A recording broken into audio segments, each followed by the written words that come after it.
Hello, everybody. Thank you so much for joining us today. We will get started here in just a couple of seconds while we let a couple folks just keep trickling in. While we do that, I'll go ahead and introduce myself. My name is Hunter Gorman, and I am on the leadership team here for our maintenance division here at OneCall. As you may know, in addition to maintenance through OneCall, Pivot offers a wide range of services and hardware globally. So if there's anything you need on those fronts, please do not hesitate to let us know. Today, though, we're going to be focusing on OneCall, our third-party maintenance offering, and specifically how to approach any upcoming maintenance renewals that you and your team may be facing.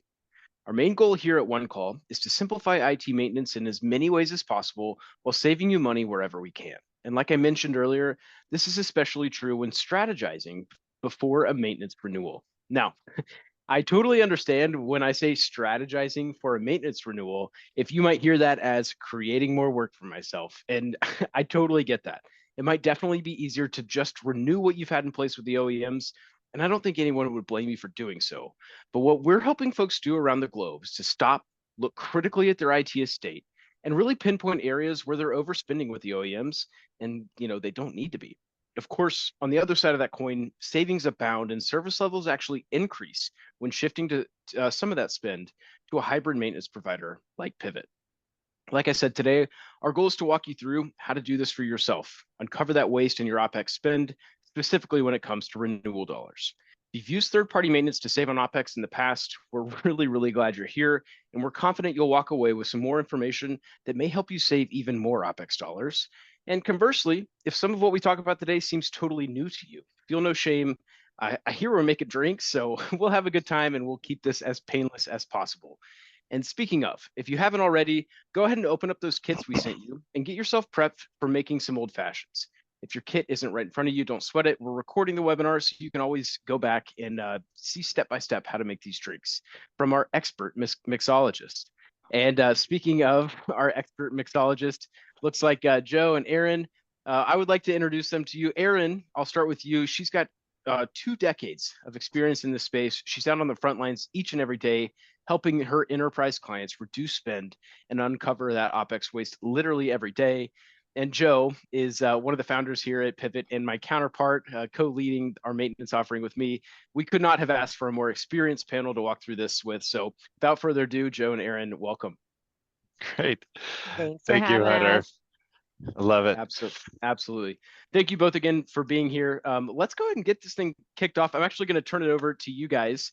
Let's get those glasses full, and then we'll jump into the meat and potatoes of this webinar. So Joe and Aaron, the floor is yours. Perfect. I am a full disclosure, I'm a new mixologist as of this week. So while I've had my fair share of old-fashioned drinks over the years, I haven't made a lot until this week because I've been prepping for this. A few little do's and don'ts that I've learned along my journey this week is obviously there's a basic old fashioned that you'll find. It's one of those staple drinks that when you go to a bar, you can like kind of measure the quality of the bar based on a few drinks, and an old fashioned is one.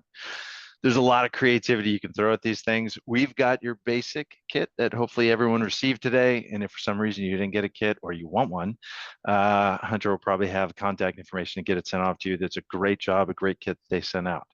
But as we lead into this, if you have your glass, you start just the glass. We have the basics of an old fashioned is whiskey in general, or bourbon or rye. You can mix up with any spirit you want. There's going to be an element of sweet to it. It is not to make a sweet drink. So in this case, we have a cube of sugar. And it's not to make the drink sweet. It's just to like calm down the kick and the booze is the whole point of it. So if you want to start, you drop the cube in there. I'm going to add a little water because it's going to have to break down just a little bit. So you're going to soften up that. And then the essence, this is the variety that you're going to get with an old fashioned. It really comes down to the bitters. And if you've been to any liquor store, you've been to the liquor section of any grocery store, you'll see now there's a whole list and long line of bitters options you can have. You can go earthy, you can go sweet, you can go citrusy, whatever it is. For today, the kit that we sent out, we're going to start off aromatic bitters. That's the bigger one. You're going to have, we'll call it four or five drops of that. And then I'm going to go, there's a grapefruit or orange. The instructions suggest choose one or the other, so you can kind of go either one. I'm going to go orange because I went grapefruit yesterday as I was working through this. And Needless to say, it was in the morning when I was practicing these, so not to judge. But if you'll notice the spoon that also came with the kit, there's a little muddling end on one end. So if you kind of muddle that down there, you want to kind of stir it up. You want to break down the sugar, mix it up with the bitters, break it down there, and then very simply, the next step is add the booze. So today we've got whiskey. Those that like a little more fire in their drink, you go with a rye. A lot of folks kind of head that down, but if you really want to go really out there, what you see these days, you've got mezcal, you have tequila, you have, believe it or not, vodka. Well, that's not my preference for old fashioned. But at that point, mix it up. And you still need to do a little more mixing. So you're going to see a lot of these mixologists, a lot of stirring. So the instructions Muddling. here, muddling. There we are. Muddling. Sorry, Aaron. Gosh, you should be leading this. So we're muddling away. The instructions are 20, and we still haven't put any ice or anything in here. So now that we have those mixed up there, I don't like mine too watery, so I'm going to go with 2 cubes ice. Still, we're going to go back and muddle a little further. That's just going to take the bite down a little more. So depending on how you like your cocktail, if you want it watered down a little bit, which I usually do, then away we go. And at that point, I feel like mine's good to go. Aaron, how's yours looking? Yeah, mine's good. Perfect. Starting the weekend early. Yeah, exactly. Why not? Why not? We are in California, so I haven't had lunch. So here to Friday lunches. Cheers. Yeah, they don't let me do this part. So thank you, Joe, for walking us through that. I hope everyone's enjoying your drinks or putting your final tweaks on those.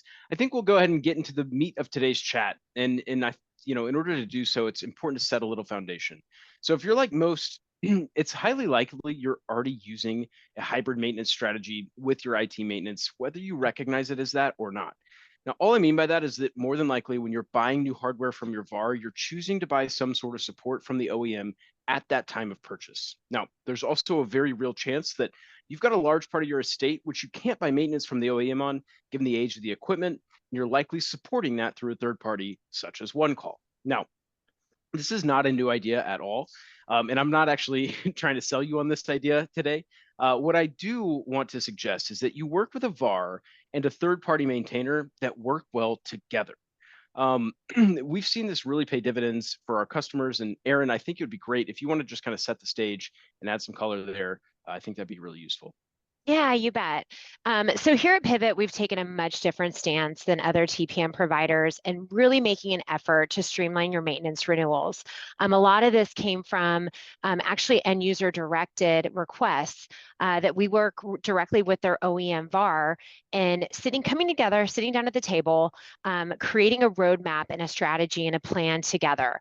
Some of our end users had frustration with their incumbent OEM VARs and their third-party maintainers who were giving different suggestions, making different recommendations. They were trying to work through and vet the lists on their own, which can be quite cumbersome.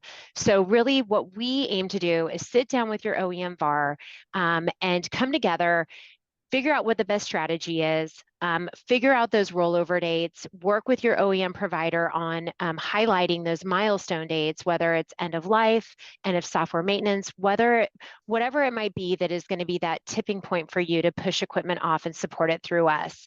So really coming together, having a collaborative effort, and the goal is to really drive down your OpEx spend and create kind of a tailored maintenance strategy. Awesome. Totally. Yeah, I could not agree more. I think another huge benefit to this is that the time of renewal every year or every 3, depending on how you guys choose to buy support, by having these 2 vendors work together, renewals become so much easier, which happens to be the topic that we're discussing today. Having everyone on the same page from the jump, all additions, decoms, things that would normally require true ups or true forwards or just a lot of back and forth between your team and some vendor, right? All of that is kind of accounted for. And again, if those 2 vendors are working together, before the renewal even kind of crosses your mind, things are already done. Joe, you and I have walked through this, I don't know how many times, with a lot of Aaron's clients, albeit. Do you want to kind of talk a little bit more about how that works? I do. And appreciate that, Hunter. The key that we'll try and keep very simple and very basic is how the importance of flexibility in your maintenance strategies. And as we talk about working together, even in theory, you might be working, you have two competitors. When you have them working together on why the benefit of why that's good for you and why that'll help you. And we take that approach that it's better for you guys to have the multi-vendor approach so that you can have the flexibility that you're going to need. So from a real high level standpoint, not to get too stuck in the weeds on the complexities of maintenance strategies, but you have network, you've got your compute servers, and you've got storage, and you have the different life cycles that falls in the different OEMs and the different technologies under those OEMs. You have your own refresh cycles. You may have leases. There's a lot of complexities that go with it. You also are going to have fiscal year. You're going to have budgets. You're going to have finance. You're going to so there's a lot of complexities and a lot of different parties that are all involved in these conversations. So the complexities in our mind warrant our enthusiasm for flexibility to really simplify this for you. Because a hybrid strategy is truly the best strategy. There's a lot of technology that you guys are deploying and you have deployed already that you have to stick with the OEM for a multitude of reasons. And there's also a huge segment of your guys' current environment that is, in our minds, better fit for our maintenance strategy because it's going to considerably decrease your costs. So between the cost savings and the reasons for having the OEM, if you can blend those together in an easy to roll out platform, we think that's going to be best for you guys ultimately in the long haul. 100%. I could not agree more. How's everybody doing on our drinks? We still doing good? Amazing. Friday lunch. As I've heard Friday lunch, as I've heard both of you guys talk about the synergies that are created when your two maintenance vendors are really working together, or maybe more than two, depending on what you're doing, I can't help but think about how this really does encourage kind of a full life cycle approach to maintenance. And not only maintenance, but hardware as well. And right at the time of ordering that new hardware from the vendor, if you're already thinking 1, 3, 5, 10 years down the road, there's a lot that can be benefit from there. So not to totally restate everything you guys just said, but if your third party vendor has years to plan for what's coming down the pike as it rolls off that OEM coverage, like I said, it's highly likely to lead to cost savings and for you and your team up to be more strategic with that spend as you start to incorporate, whatever new technologies into your networks. There's a ton of benefits, and a few that come to mind, again, thinking from this full life cycle paradigm. You've got reduction in carbon footprint, right? That's becoming way more of a big deal. And there's actually so much carbon reduction whenever you start thinking this way, but also, more mechanical everyday things like working through true ups, like I mentioned earlier, all of that becomes easier too. Joe, if you want to speak to the benefits of that, it looks like we got a graphic there on the screen. I think that'd be great. No, and I do appreciate the graphic. It simplifies my life quite a bit because I can get verbose. But as you think about this graph and the circular economy and the process, that same process can be applied to all different segments of your guys' environment there. So whether it's wireless, whether it's security, whether it's data center, whether it's servers or compute, like all those are slightly different, even though it's all the same, right? You're sourcing, configuring, maintain, transform, decom, right? And those cycles are different depending on the technology, depending on the geography and the location of where it's at, and then the complexities that come with it, and obviously the affordability and budget that makes it all happen. So as we embrace this, this strategy here, we embrace it in a way that makes it easy for your team to roll this out. So if you have these initiatives on the horizon and you're looking like, great, yes, we want to do this. We want to put something like this in place, but how? Our team here, we're enthusiastic about the how. And so our hope is to help you guys roll out something. The better we understand what you guys define, your definitions, and those timelines and the technologies that go with it, and let us help you guys roll something out and let us help you do it and put it in place. Yeah, totally. I love that call out, right? The how that's really, where the sausage is made. That's where the cost savings are. That's where all of the kind of everyday benefits, like I said, the reduction in just administrative work, all of the above, that's where it happens is the how. So I love that, Joe. I don't know about you guys in the audience. Maybe it's the booze, maybe it's the riveting conversation, but my mind is racing with ideas. And so I'd like to open up the floor to some questions that you may have. Aaron and Joe, if you guys don't mind sticking around for a couple more minutes, I think it'd be great to have you guys answer questions. You can, in the audience, if you do have questions, feel free to use that Q&A feature in Zoom, and our team will bubble those up to us, and they'll be monitoring the chat as well. If we don't get to your question, they will on the back. It looks like I've got one. It looks like I've got one. Yeah, let's see here. I bought some hardware from you guys a while back. Why should I get on OneCall when we have the lifetime warranty and we could really just do self-serve maintenance? It's a great question. Let's see. Yeah, Joe, go for it. I could take that one. We get that question asked a lot, which is a great question to have. In general, how I differentiate warranty versus OneCall and maintenance really boils down to SLA and criticality. So if you are looking at a device or a location and you define that device or location as, I need an SLA, I need next business day or 4 hour on that device at that location, then we need to talk maintenance. If a device is less critical, less important, where you can leverage a call it 2 to 3 day replacement or something like that, or a self-sparing strategy or something, that's where we're going to talk about warranty and self-sparing strategies. So slightly different in terms of how we do it, but that usually are the two lanes that boils down. If you need something within 24 hours, we should talk maintenance. If you have more flexibility because it's less critical, or if you have spares on site or something like that, then we should definitely put some type of warranty self-sparing solution in place or have a discussion about that. Absolutely. Just to add to that really fast, Please. too. Also with OneCall, you have the option for smart hands. So if you have any remote locations that are hard to get to, and you need just another set of hands to install, deinstall, whatever it might be, then that's going to be a good fit for OneCall. And we can do a 4 hour call out SLA on smart hands or next business day. So just something to keep in mind, too. Yeah, totally. Looks like we've got a couple questions rolling in on the Q&A. I do have another one. We've been evaluating other TPMs. Why should I choose you guys? Aaron, please take this one. Yeah, I mean, that's a great question, right? On the surface, it seems like all TPM providers are the same, right? And they are couldn't be far from the truth. So, really, again, what we had already said, what makes Pivot unique is that we can sit down with your OEM VAR and have those conversations and work with them and you, which I think is very unique. But during that process, when we're working through the lists, we do what's called a OneScan, which is a complimentary service where we look at your estate list and make recommendations as to what's a good fit to push off to third-party maintenance and highlight those devices. And through that process, we really want to understand as much modular level, component level detail that we can in your infrastructure.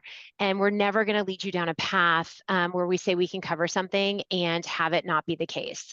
So we really do a lot of that vetting up front, which is very different from what I've heard experiences with other third-party maintenance companies that are like, sure, here's a quote, here you go. We put a lot of effort into the early stages so that there aren't any gotchas later. And then with all of that work that we put in, we use all of that information to build out our sparing network. So we have our sparing integrity program. It's something that really sets Pivot apart from other TPM providers, where we can give you serial level detail information for your spare that's sitting on our shelf, so that when you call in for a 4 hour replacement, your replacement's going to get to you in 4 hours, and we have it sitting at that local depot. So that's not something that other TPM providers offer, and it's something that really, I think, sets us apart. So I feel like we could have a separate webinar just on that question, but that's a really good one. In fact, I think we have, which we could link below.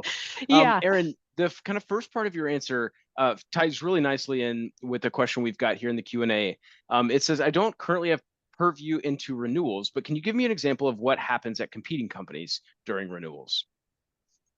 Okay, so is that, just to dig into that question a little bit more, that this person's job responsibilities are not tied into renewals. That's a different group internally, and they want to be more involved. Am I understanding that question right? That's kind of how I'm taking it. I think so, yeah. Yeah, I mean, a lot of times, every organization's different. We see that oftentimes that sourcing runs renewals and doesn't usually bring in engineering until they kind of maybe have a few different options, or if they're going through an RFP, they kind of do that first initial vetting. I think that it's just important maybe if to find out who the group is that's doing the renewals and get more involved, because if you are in engineering, you're the one that's usually interfacing with the company that's maintaining, and you're the one that's opening up the tickets, but yet you don't necessarily have a say in and who's making those decisions in terms of who to renew with. So we can help connect those dots for you.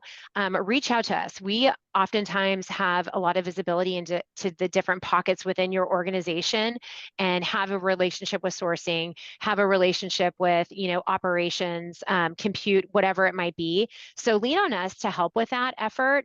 And at the end of the day, if you are the one that's left servicing the equipment, if you're on the operations side, yet you don't have a say in the renewals, I think it's really important to bridge that gap, and we can help. Totally. And Joe, if you want to take the second part of this question, Oh, actually, yeah, does Pivot offer this service with Cisco and Palo Alto? And do you work with the manufacturer directly or with CDW or Avar that we purchase our equipment from? so there's two questions there. So we are Palo partners. We could definitely help with all the above. What was the other manufacturer? Cisco. Cisco and Palo. So we're a Palo partner. So we can, for sure, we could help with the renewals. We could work directly with the Palo team, all the above. In terms of tools, kind of going back to playing with, the other VARs and whatnot, our portal that we have built and all the APIs that we have built in, we welcome and encourage people to send us all of the data from all the different technologies, not just stuff that they're buying from us, so that, in a multi-vendor strategy, so even though we might be, supporting your network infrastructure, if you are in a Dell shop and you have Dell servers and you've got a Dell VAR, or you're buying for CDW and you have all those Dell contracts, let us have that information. We can work with CDW and get the information. So all the information related to contracts, timelines, and all, locations and all the above is at one location. That kind of going back to the renewal timeline. When you have our team, our service delivery and our maintenance concierge team looking at timelines and scheduling and all these things, even on devices we're not supporting, that's how we start to bring together the story so that it's one solid maintenance story for you. I don't know if that answers every I think aspect. that was great. I think, Yeah. Okay. Aaron? well, I was just going to say, because the way I heard that question was, can you basically resell the manufacturer support? And in that case, Palo Alto, absolutely. But then there's also, I think, in that question, are you also then supporting things in-house? So it really just depends on the device and where it is in its life. Either if the manufacturer supports a better fit, certainly with Palo Alto, it being a security device, we're going to recommend that route. But where it might be legacy or the Catalyst switching line or access points, we're going to recommend supporting that through us. In which case, we're the ones Pivot's delivering the service. We have our knock. We're troubleshooting, and then we're providing either the next business day or 4-hour hardware replacement. Totally. Yep. Great call out. I love, we can hear the same thing and hear it different ways. So I love it. We'll just keep painting the same picture. Awesome. Next question. Do you guys do 6-month contracts, and how do decommissions work? I'll actually take this. We absolutely do what we would call non-standard contracts. So typically maintenance contracts, 1 year or 3 years. But anything that deviates from that, we're absolutely happy to do. Short-term maintenance is actually a place where we shine, right? We all have those things that come up where you just can't plan for and you need something in a pinch. We're happy to help that. We can go as low as 2 months and as long as you need. And in terms of decommissions, man, do we make it easy? Not just to sit here and say we do everything great, but truly we understand, like I said, that things change. You can't plan for everything, and so decommissions, additions, all of that, the things you can't plan for, we want to make easy. So honestly, it's as easy as like sending an email. You can go to your portal. You can really kind of get us the information about any upcoming decommissions in whatever way possible, and we'll actually turn around and just issue you a credit or give you cash, whatever you want. It's really that simple. One thing I will say, just to tie this back to some earlier notes, But if we are working with your VAR, right, and we do understand what these kind of life cycles look like for the equipment that you've got in production, we can actually help you eliminate the need to worry about decomps, right? We know your kind of timeline, your roadmap, and so we've seen that be much more fruitful just as a long-term strategy. But absolutely, if and when things come up, we love to maintain flexibility and let you guys kind of do what you need. And just to jump in there real fast. Please. Oh, please. You go, Aaron. Yeah, and I mean, and this also just begs the question, if you are looking to decommission equipment, it doesn't make sense to continue to support it through the OEM, right? I mean, we've heard that credits back for decommissioned equipment that's coming off, say, Cisco SmartNet are like a nightmare. You never see that money again. So again, it's important to sit down and look at that roadmap together. And if the plan is to decommission something in 6 months, let Pivot support it. If it happens sooner, later, we can be flexible with that. And you actually get a credit for that back. So again, we can do trade-in credit or cash, whatever's easiest, best suiting. And yeah, I think it's, again, anything that you plan on eventually ripping and replacing, decommissioning, that's good equipment to identify for third-party maintenance. 100%. Joe? As I'm a huge fan of stories, that's the easiest way. That's my love language. Is the short-term, contract. The reason when that got very popular and really important was obviously the last few years with these supply chain issues, which literally everyone bumped into. So it's less of obviously it's calmed down quite a bit, but in those scenarios where you had a project spec'd out for Q3 2024, and all of a sudden the lead times surprise you with now you're not going to get the gear till Q4 or later or something like that, where you just need a little window of coverage. And you don't want to renew for 12-month contract, which typically with SmartNet you usually have to. Typically with most OEMs, they kind of lock in on longer. That those little gaps, those are easy little areas for us to kind of just help bridge that so that you're not fully exposed while you're waiting on equipment to arrive or the resources to be able to deploy them. So it got very popular during that season. It still is happening. It still happens today, and there's lots of reasons that throw off deployment schedules. So those little windows right there, those are easy areas to let us shine, let us show you what we would do to help. Totally. Speaking of stories, I think this next question works nicely. It's something, Joe, Aaron, I know we've worked together on many of these. It says we're migrating from Cisco to Aruba Wireless. How does Pivot how does Pivot help other companies in a similar migration? Great question. That is a good one. I'll use one example on a really complex. Going back to my love language stories, a large multinational, big Fortune 500 company was a Cisco wireless, deployed around the planet, and they made a decision, earlier to move to Aruba. They're globally going to roll to Aruba, and it was just under 100 different countries, a lot of manufacturing, a lot of hard to reach places, and a lot of complexities that came with it. They obviously didn't have the resources to do this. Pivot, we're a huge HP partner. We love Aruba Wireless with all the sites, everything that goes into it. And by tying the maintenance in with the deployment schedules and all the things that have gone with it on this specific project, there's a lot of timelines that had to get moved around like wildly. So in this organization, you don't want to overpay or prepay for maintenance on devices that are sitting on a shelf. So when you can kind of tie that in and close that loop quite a bit, and when you could deploy the scheduling and the planning and the curveballs that happen in these schedules and whatnot, when you can kind of tie in that chaos together with a single vendor or having your vendors working together, they don't always have to compete against each other. That for them, it has been a very seamless rollout. And I could tell even going into the initial conversation that we had 2 years ago, that they were scared. They're like, how is this even going to happen?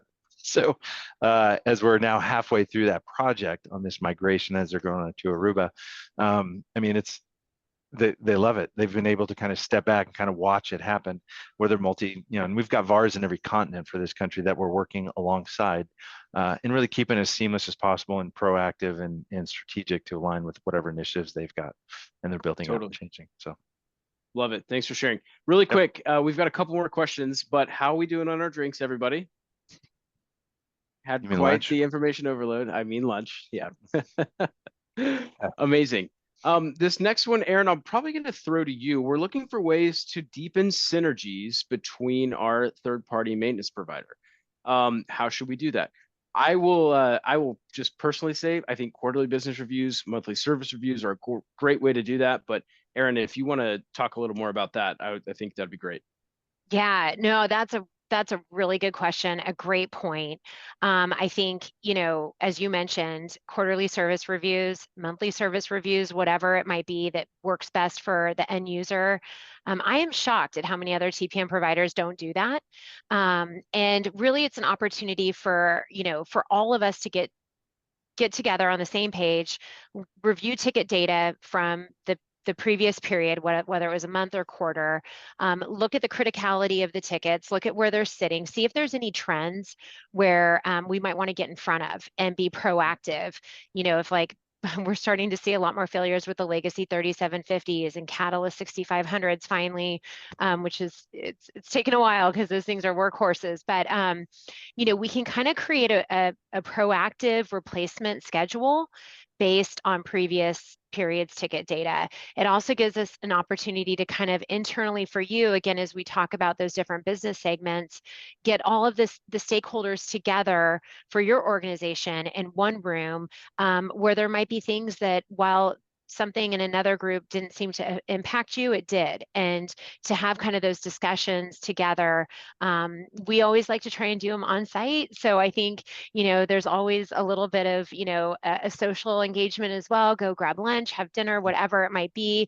Really at the end of the day, your question is how do we build on synergy? And I think that that's exactly what makes Pivot different, whether it's hyper communication, hyper customer focus, and really just being very attentive to what's going on in your infrastructure and giving you information and tools so that you can make proactive decisions and you're not constantly behind the eight ball. So yeah. Yeah, I love it. Joe, did you you raise your hand there?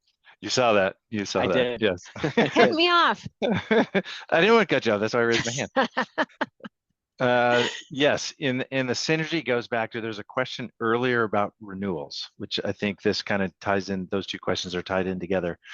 And it really goes into like the monthly or quarterly business reviews that we do with every one of our customers. So renewals, we don't want just to be a spreadsheet that's sent out every 12 months or 36 months or whatnot, right? If you're talking about synergy and you're talking about a renewal conversation actually in our minds is something that happens throughout the entire life cycle early on in a maintenance strategy, right?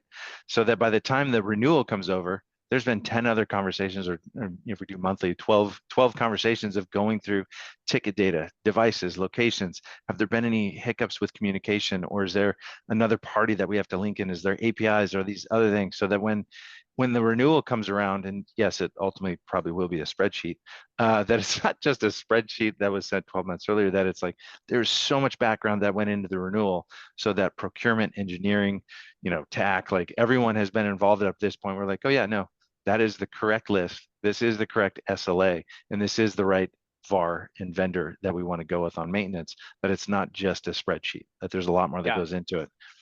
Not to totally, make this a much longer answer than it needs to be, but also your earlier point about our portal and kind of consolidating information. This is what makes all of that happen. So 100%. Well, we got just one more question, and it's a little out there. Just maybe not so much TPM related, but hey, we'll roll with it. I think it's useful, so we'll go ahead and answer it. I work for a hospital, and we are looking for ways to cut cost on storage solutions. Joe, I mean, if both of you really, I know that you guys have worked through these situations. I think, in fact, with some hospitals. One of you want to take this? Yeah, I'll jump in. Aaron's got a ton of stories to go with it, so maybe we'll see if we're thinking the same stories here.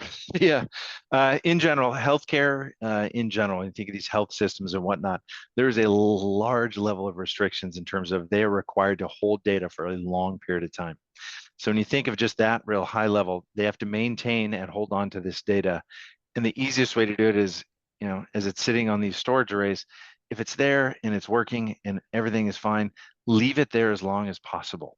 You don't always have to do a refresh, which storage refreshes are every 4 years. So when you go buy a brand new array, and you buy 3, 4, 5 years of maintenance on it, by the time that maintenance contract ends, it is end of life. So the life cycle is very short. So when you're thinking of, I'm a health system, and I have to hold data for, call it a decade or longer or shorter or whatnot.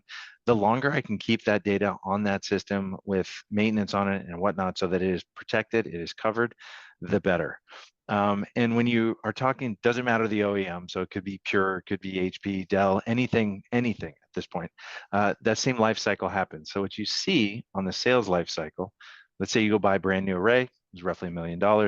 You have a 4-year maintenance contract on there. At the end of the 4 years, you'll probably hear from that same rep about 6 months before it goes end of life, and they'll say, "Great, if you want to keep it and maintain it, you spend $1 million on it. It's going to be $600,000-$700,000 on maintenance on this now 5-year-old legacy system."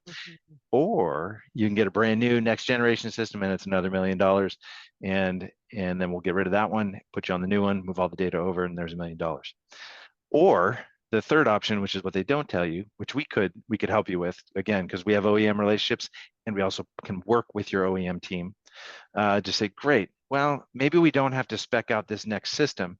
We could cut the capacity in half, and let's take your existing data that's there. Let's keep it there. Let's keep it on that legacy system.